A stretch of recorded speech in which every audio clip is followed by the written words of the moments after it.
Gilman update. May endorsement shoot ngayon si Jillian Ward. Kasama ang kanyang team. Yung glam team niya. NBC. Si Jillian Ward. Ang ganda ni Jillian Ward. Oh.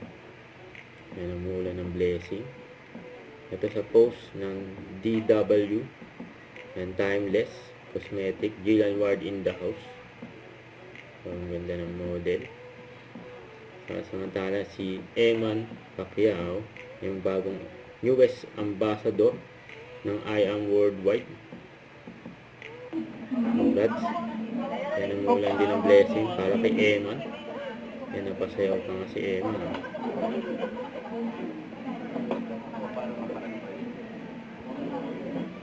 May interview rin si Eman ng mga press. Ang bawa pa ni Eman. Ano sa bagat?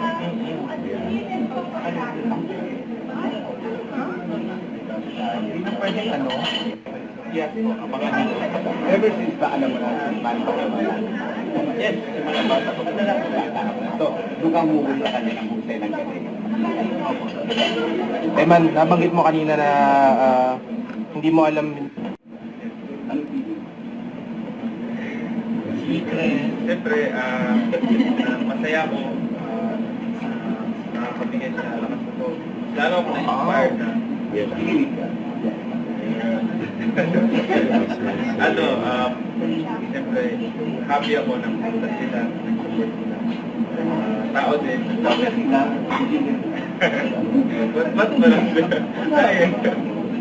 Ano po ito? Fast talk? Oo. Parang pinag-usapan yung post mo, it's a post about one-sided love. Basta mo ba may clear yan? Pag na natin yung pag-usapan. ano lang, career and I am. So, masasabi mo ngayon na ang love life wala muna?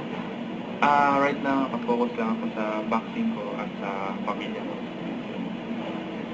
How do you plan to step out of the shadow of your father? Ito parang naging Manny Pacquiao.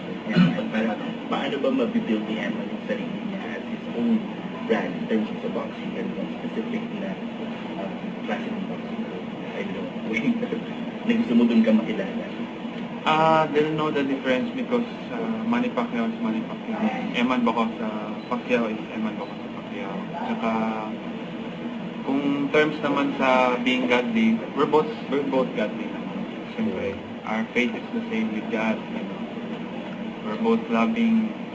Don't forget, subscribe, click the notification bell for more updates. This is Richard the Action Vlog. Stay tuned for more videos. See ya.